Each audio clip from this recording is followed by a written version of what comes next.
کلمے کے تقاضے کو پورا کیا جائے. ہم نے کلمے کی حقیقت کو سمجھا نہیں ہے. بخاری کی روایت ہے اللہ کے نبی صلی اللہ علیہ وسلم فرماتے ہیں اگر ساری کائنات کو, ساری دنیا کو ترازو کے ایک پلڑے پہ رکھ دیا جائے, دنیا کتنی بڑی ہے, کتنے پیڑ, کتنے پودے, کتنے کھیت, کتنے جنگلات, کتنے پہاڑ, کتنے بھاری بھاری پتھر, ان ساری چیزوں کو ترازو کے ایک پلڑے پہ رکھ دیا جائے اور اللہ کے رسول فرماتے ہیں لا الہ الا اللہ کو ترازو کے دوسرے پلڑے پہ رکھ دیا جائے اور اس کے بعد میں ترازو اٹھائی جائے, لا الہ الا اللہ کا پلڑا بھاری ہوگا, لا الہ الا اللہ کا پلڑا جھک جائے گا, لا الہ الا اللہ پوری دنیا سے بھاری ہوگا, لا الہ الا اللہ کا پلڑا جھک جائے گا اور پوری دنیا کا, کائنات کا پلڑا اٹھ جائے گا. آپ اندازہ لگا رہے ہیں لا الہ الا اللہ کی حیثیت کا. لیکن اس کے تقاضوں کو پورا کریں گے تب. ایک وقت کی نماز نہیں پڑھی, ایک روزہ نہیں رکھا, آج اسلام لایا, کلمہ پڑھا, جہاد میں گیا, شہید ہو گیا اور جنت. کہاں ہیں ہم؟ آئیے ایک اور چیز بتائیں. یہ بھی بخاری کے اندر ایک چھوٹا سا بچہ, چھوٹا بچہ نہیں 12 سال عمر, اور عرب کے 12 سال کے بچے ہمارے یہاں کے 12 سال کے بچوں کے برابر نہیں تھے, نہیں ہیں.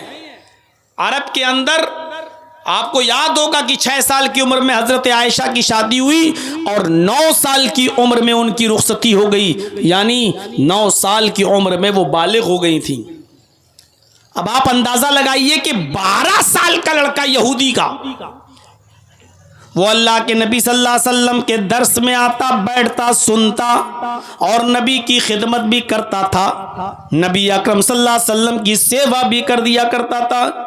اس کو محمد رسول اللہ کی باتیں بہت زیادہ پسند آتی, نبی کی باتوں کو غور سے سنتا اور اپنے گھر جا کر اپنے باپ سے کہتا اے ابو جان میرا دل محمد رسول اللہ کی باتوں میں بہت لگتا ہے اور میں چاہتا ہوں کہ میں دین اسلام کو قبول کر لوں. اس کا باپ اس کو ترچھی نظروں سے دیکھتا, گھور کر کیا کہا, بیٹا سنو, تم محمد کو نہیں جانتے, وہ کتنا بڑا جادوگر ہے, تم اس کی باتیں سنتے ہو, نہیں نہیں, تمہیں محمد کے اوپر اور محمد کی باتوں پر ایمان لانے کی ضرورت نہیں.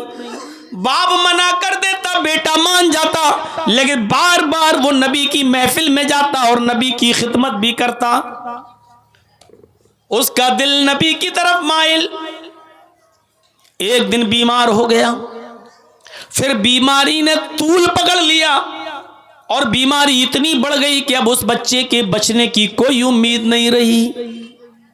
آخری وقت ہے, ادھر محمد رسول اللہ کو پتا چلا کہ یہودی بچہ بیمار ہو گیا, ادھر اللہ کے نبی کو پتا چلا کہ یہودی بچہ بیمار ہے, تو آپ اس کی عیادت کے لیے گئے اور 1-2 صحابہ کو اپنے ساتھ لے لیے. جب نبی اکرم صلی اللہ علیہ وسلم اس بچے کی عیادت کے لیے گھر گئے, دروازے کو دستک دی, اس بچے کے باپ نے دروازہ کھولا, اس نے دیکھا محمد رسول اللہ سامنے, تو آنے کی اندر اجازت دے دی. اللہ کے نبی اندر جاتے ہیں اور اس بچے کے سر کے پاس بیٹھ جاتے ہیں, اور وہ بچہ آخری سانسیں لے رہا تھا. اس کی کنڈیشن بہت خطرناک, بہت خراب تھی, ایسے سانسیں لے رہا تھا, آخری وقت تھا, اب مرا کہ تب مرا, یہ اس کی کنڈیشن تھی. اللہ کے رسول صلی اللہ علیہ وسلم نے اس بچے کو اس کنڈیشن میں دیکھا. نبی اکرم نے آخری حالات میں اس بچے کو دیکھا تو اس بچے کے سر پہ ہاتھ پھیرتے ہوئے فرمایا قل یا غلام لا الہ الا اللہ, اے بچے لا الہ الا اللہ کہہ دو. اس بچے نے پھر اپنے باپ کی طرف دیکھا, یوں نظر, گویا کہ وہ اپنے باپ سے اجازت مانگ رہا ہو. اس کے باپ نے اپنے بچے کی آنکھوں کو دیکھا تو سمجھ گیا کہ میرا بیٹا مجھ سے پرمیشن مانگ رہا ہے, آخری وقت ہے اس کا, حالت اس کی خراب ہے، آخری وقت میں اپنے بچے کا دل کیسے توڑ دوں؟ اس یہودی باپ کو رحم آ گیا اور اس نے اپنے بچے سے کہا یا بنیا اطع ابا القاسم، اے میرے بیٹے تم ابو القاسم کی یعنی محمد الرسول اللہ کی بات مان لو۔ تمہارا دل پہلے سے بھی تو رسول اللہ کی طرف لگا ہوا تھا، تم بار بار نبی کی بات کو پر ایمان لانے کے لیے تیار تھے، میرے غصے کی وجہ سے نہیں لاتے تھے، اب میری اجازت ہے، میری پرمیشن ہے کہ تم بات مان لو۔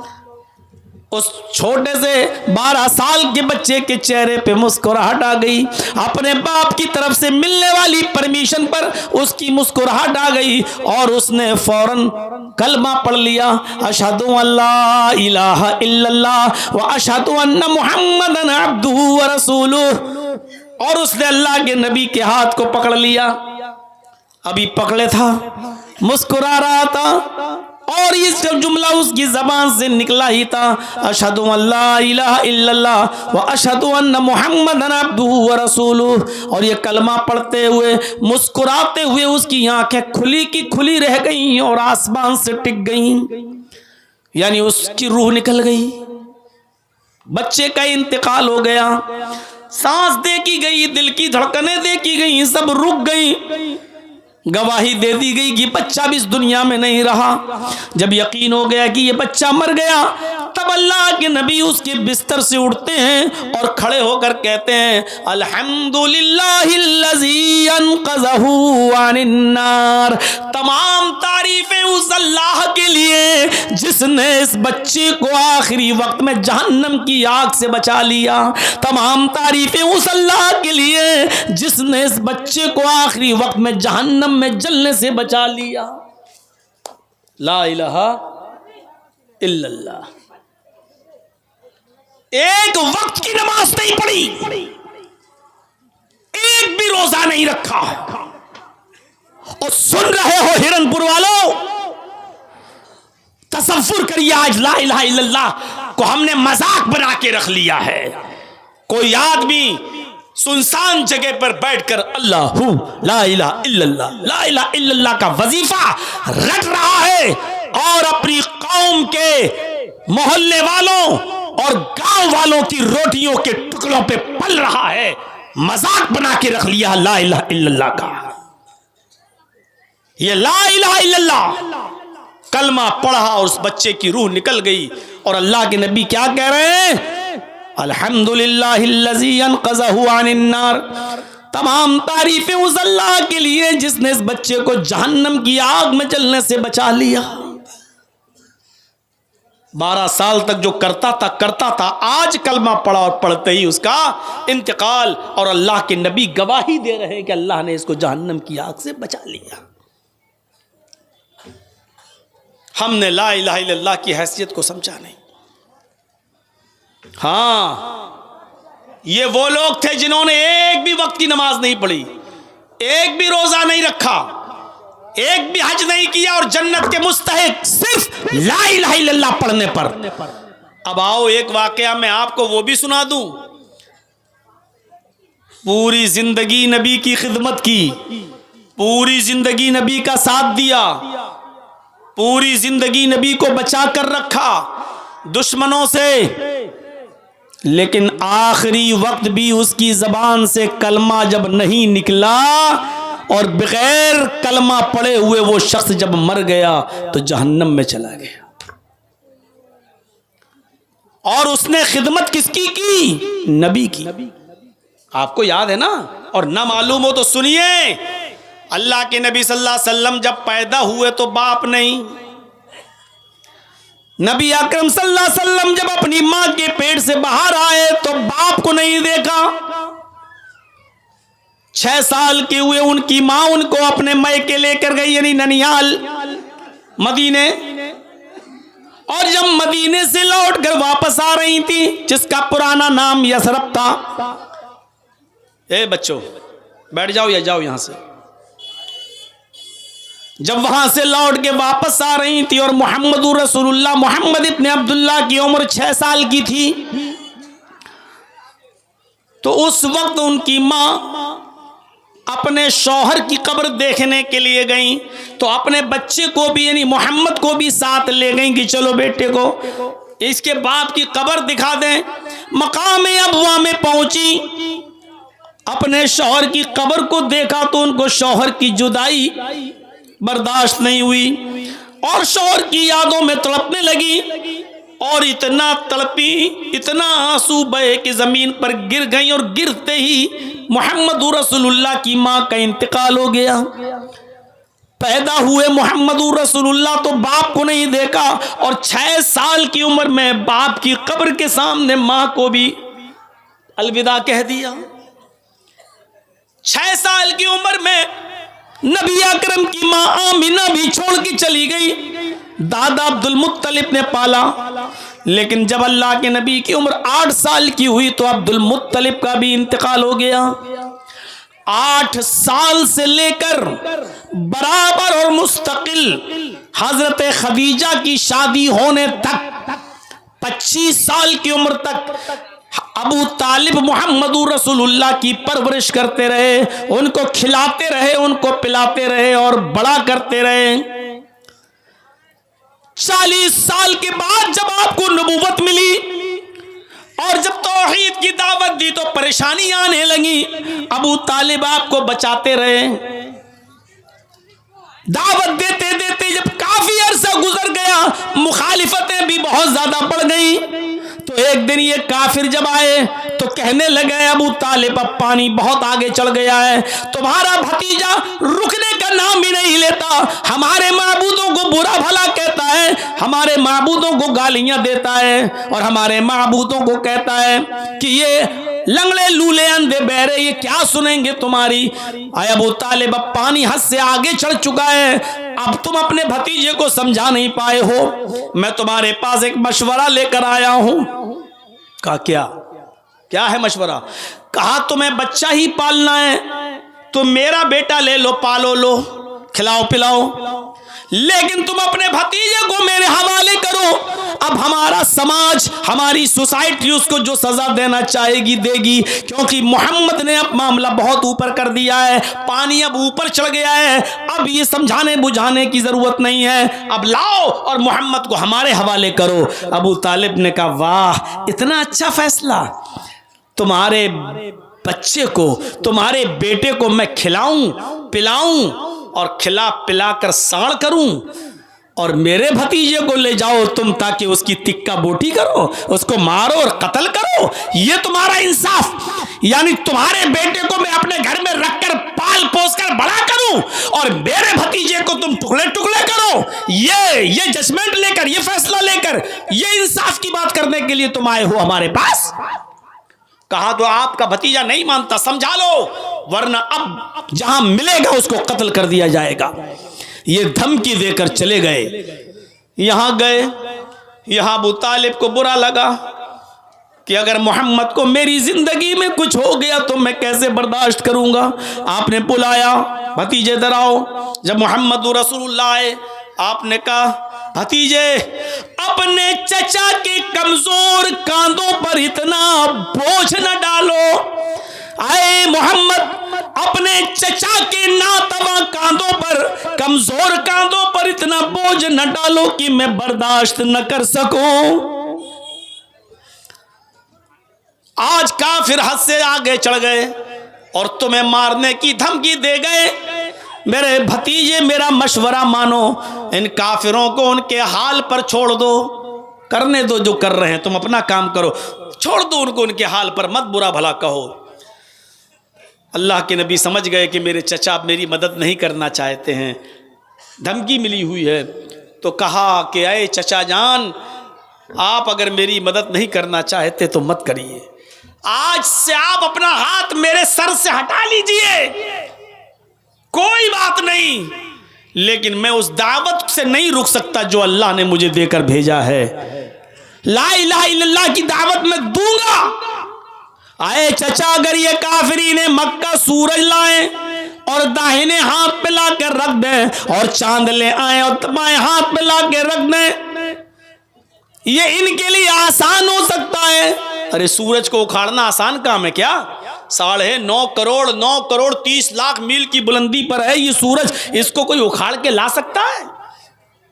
لیکن اللہ کے نبی نے کہا اگر یہ سورج اکھاڑ کے بھی لے آئیں اور داہنے ہاتھ پہ رکھ دیں اور چاند اکھاڑ کے لائیں اور بائیں ہاتھ پہ رکھ دیں، یعنی جو کام ناممکن ہے لیکن ان کافروں کے لیے کام آسان ہو سکتا ہے، کر رہے ہیں، لیکن یہ آسان نہیں کہ میں دین کی دعوت چھوڑ دوں اور میں لا الہ الا اللہ کی تبلیغ چھوڑ دوں، مجھ سے یہ نہیں ہو سکتا۔ آپ ہاتھ ہٹانا چاہتے ہیں تو ہٹا لو۔ یہ کہہ کر آپ چل دیے۔ ابو طالب نے آواز دی، یا ابن اخی، آئے میرے بھائی کے بیٹے، یعنی آئے بھتیجے، ادھر آؤ۔ جی بولو، کہیے۔ تیری آنکھ میں آنسو نہیں دیکھ سکتا، تجھے تیرے رب نے، تجھے تیرے اللہ نے، تجھے تیرے پروردگار نے جو دعوت دین دے کر بھیجا تو اس کو پورا کر، تو لوگوں کو توحید کی دعوت دے۔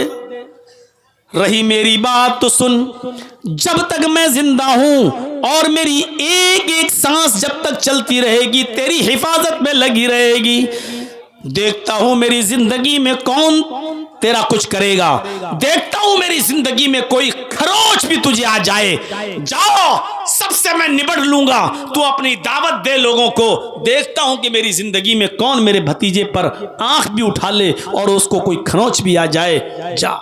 کتنی مدد کرتے تھے چچا ابو طالب۔ لیکن جب ابو طالب کا آخری وقت آ گیا اور وہ بھی آخری مرض الموت میں جب مبتلا ہو گئے تو اللہ کے نبی کو یہ فکر ہوئی اب میرے چچا نہیں بچیں گے۔ ایسی بیماری ان کو لگ گئی کہ اس بیماری میں بچنا مشکل ہے، وہ آج بھی مر سکتے ہیں اور کل بھی جا سکتے ہیں، چلو اب میرے چچا کی آخری وقت میں تو کم سے کم میں جاؤں اور ان کو دین کی دعوت دے کر ان سے یہ کلمہ پڑھوا لوں، اگر میرے چچا نے کلمہ پڑھ لیا تو مجھے بڑی خوشی ہوگی۔ اللہ کے نبی اپنے چچا ابو طالب کے پاس جاتے ہیں، لیکن کیا دیکھتے ہیں کہ یہاں اور بھی لوگ بیٹھے ہوئے ہیں، ان کی آخری موقع پر ابو جہل بیٹھا ہے، ابو لہب بیٹھا ہے، اور بھی لوگ وہاں بیٹھے ہوئے ہیں۔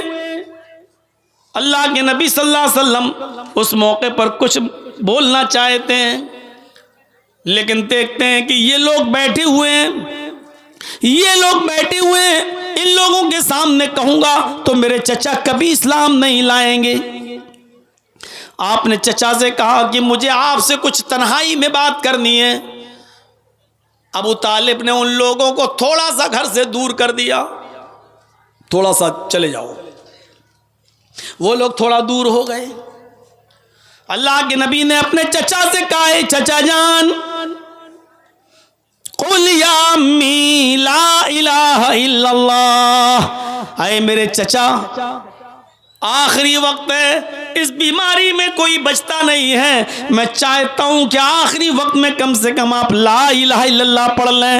اے چچا جان میری دعوت کو آپ قبول کر لیجئے، لا الہ الا اللہ پڑھ کے ایک اللہ کی وحدانیت کا، اس کی توحید کا اقرار کر لیجئے۔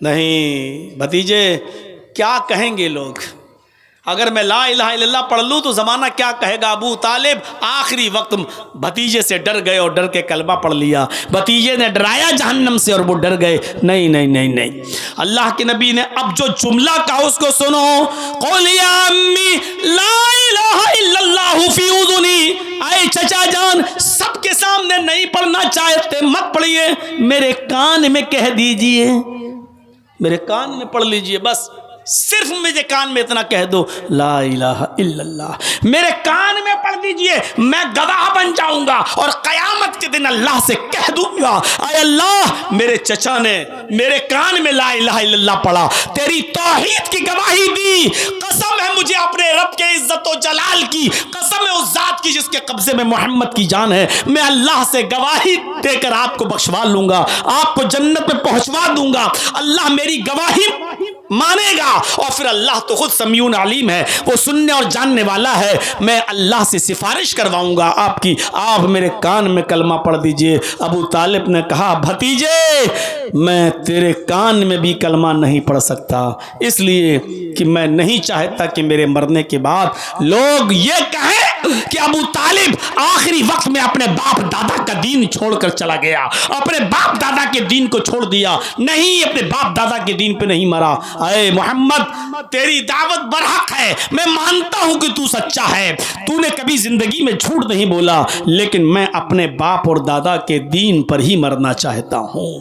اور آخر کار ابو طالب بغیر کلمہ پڑھے ہوئے اس دنیا سے رخصت ہو گئے، نہیں پڑھا کلمہ۔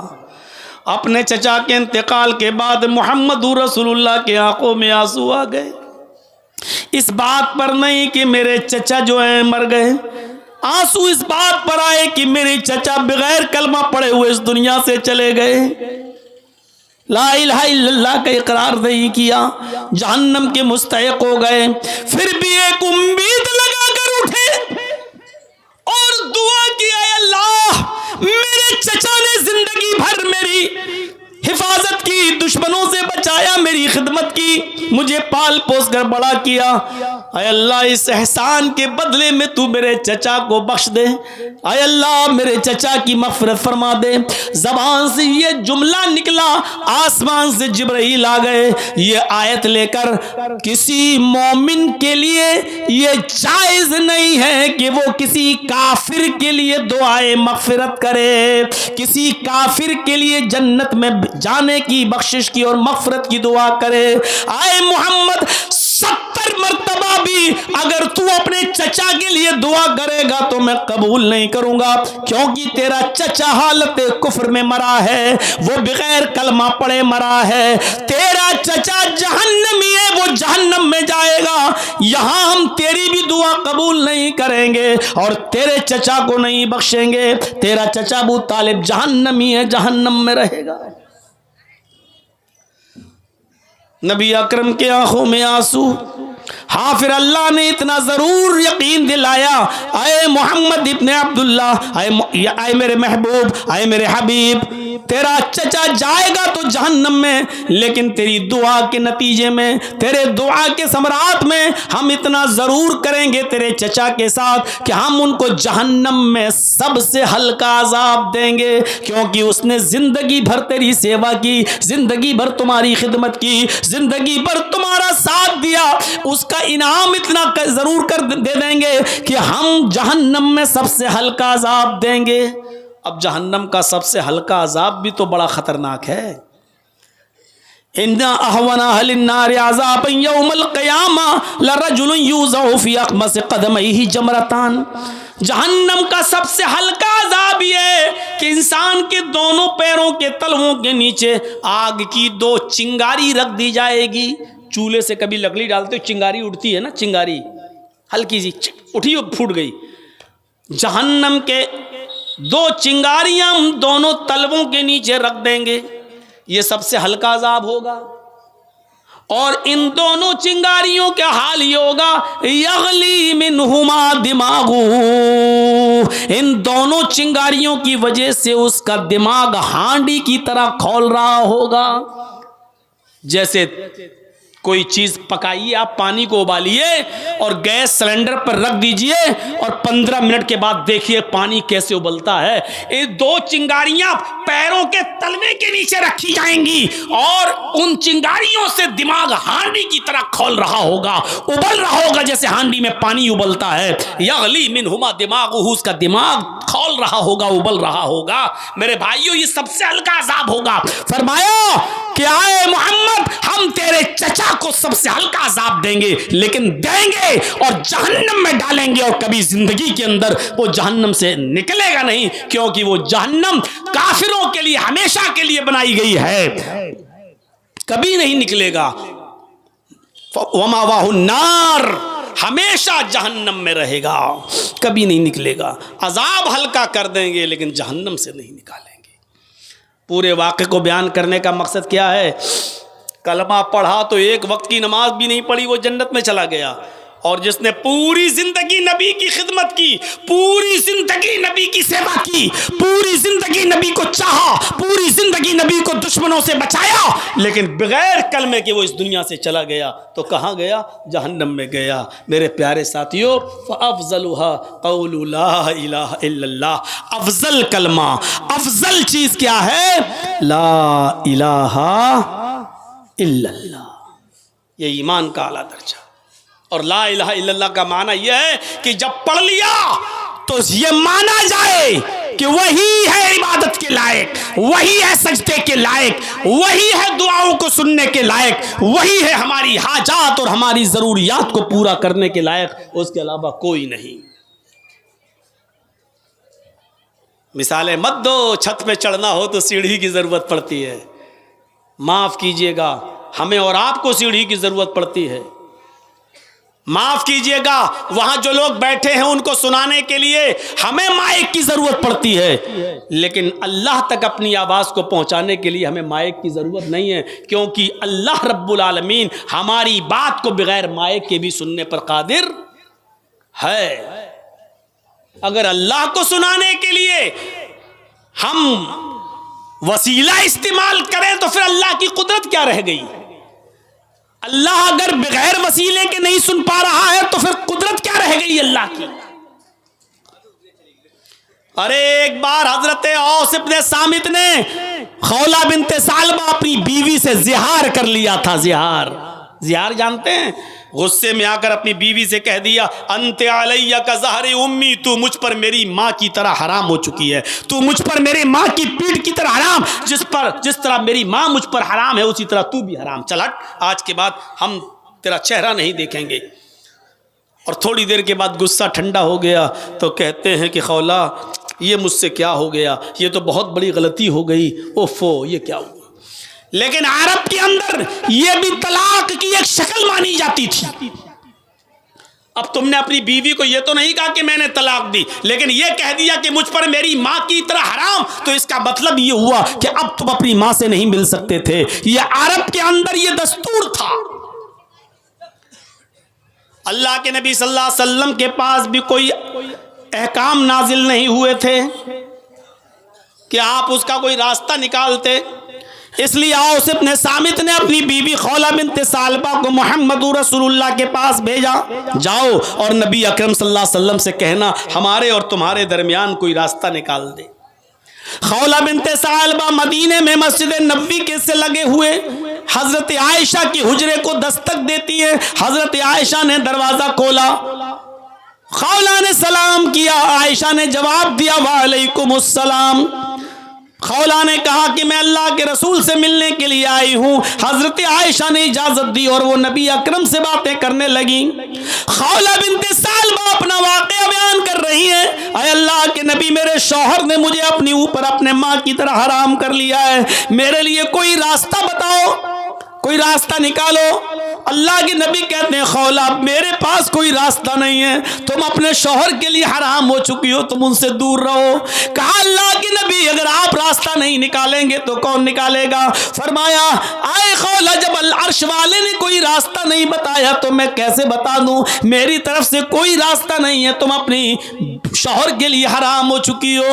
اس نے ضد کی، اللہ کے نبی نے بھی انکار کیا، اس نے بار بار کہا لیکن نبی نے بھی بار بار منع کر دیا کہ میرے پاس کوئی راستہ نہیں۔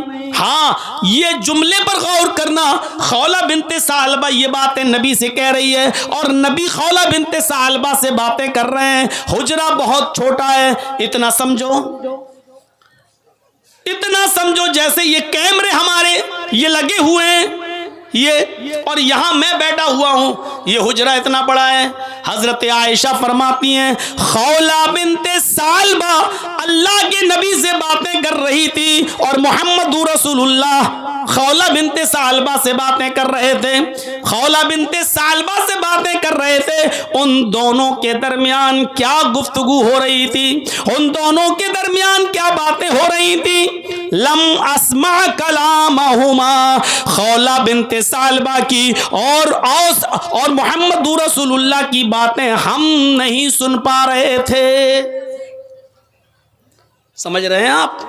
ایک چھوٹا سا حجرہ عائشہ ایک کونے میں بیٹھی ہوئی ہیں, اتنی دور رہی ہوں گی عائشہ جیسے یہ رکھا ہوا ہے آپ کا ٹیم ٹام, یہاں اتنی دور حضرت عائشہ بیٹھی ہیں, اور حضرت عائشہ کہہ رہی ہیں اللہ کے نبی اور خولہ بنت ثعلبہ کیا باتیں کر رہے ہیں, لم اسمع کلامہما, ہم ان دونوں کی باتیں نہیں سن پا رہے تھے جبکہ وہ میرے قریب میں تھیں.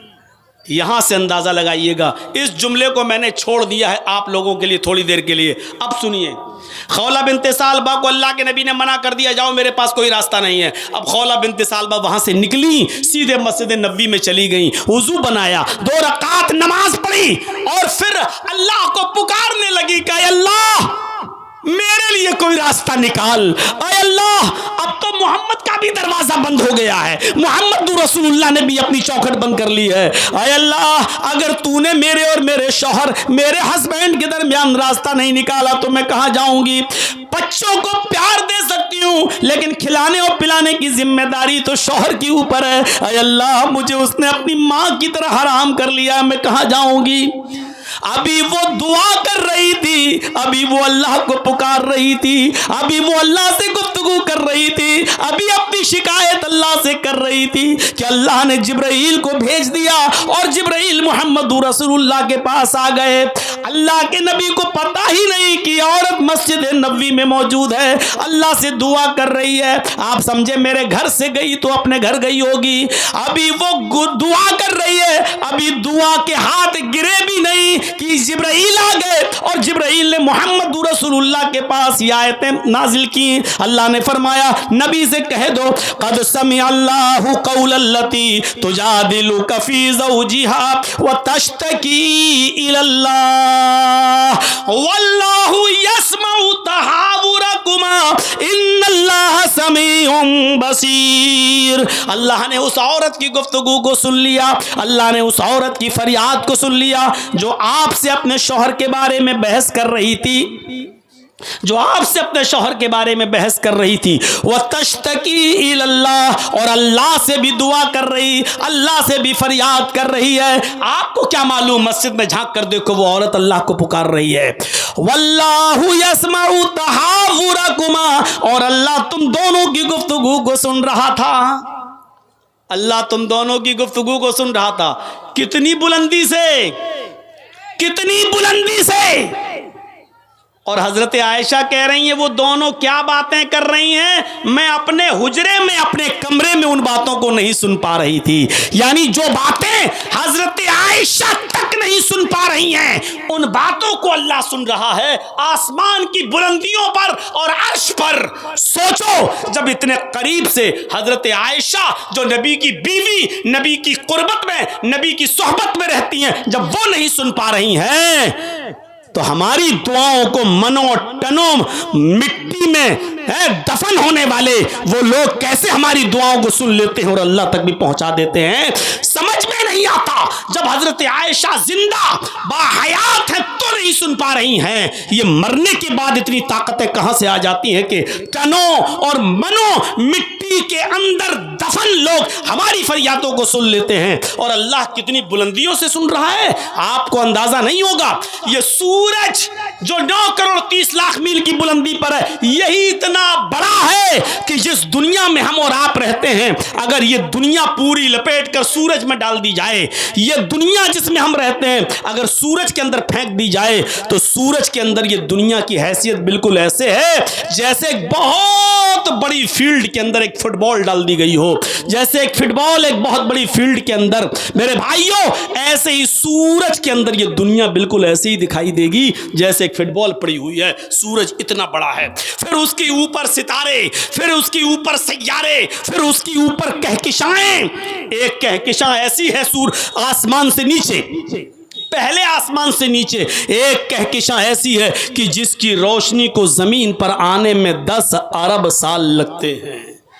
10 ارب سال, 1 سال نہیں, 2 سال نہیں, 100 سال نہیں, 1000 سال نہیں, 1,00,000 سال نہیں, 10 لاکھ سال نہیں, 1 کروڑ نہیں, 1 ارب نہیں, 10 ارب سال لگتے ہوتے ہیں جبکہ وہ روشنی 1 سیکنڈ میں 3 لاکھ میل کی رفتار طے کر رہی ہے. تب روشنی کی رفتار 1 سیکنڈ میں، 1 منٹ میں نہیں، 1 گھنٹے میں نہیں، 1 سیکنڈ میں. آنکھ بند کرو کھولو بس، اتنی دیر میں 3 لاکھ میل کی رفتار سے چل رہی ہے وہ روشنی. تب اس روشنی کو زمین پر آنے میں جانتے ہو کتنے سال لگتے ہیں؟ 10 ارب سال. سائنٹسٹ کہتے ہیں کہ آسمان کے نیچے ایک کہکشاں تو ایسی ہے کہ جس کی روشنی 20 ارب سال پہلے آسمان سے چل چکی ہے. 20 ارب سال پہلے آسمان سے چلی تھی، لیکن ابھی 20 ارب سال گزر چکے ہیں اور 20 ارب سال کے بعد بھی اس کی روشنی زمین پر نہیں پہنچی ہے. غور کر رہے ہیں بھی آپ؟ 20 ارب سال گزر چکے ہیں لیکن اس کی روشنی ابھی تک زمین پر نہیں آئی ہے.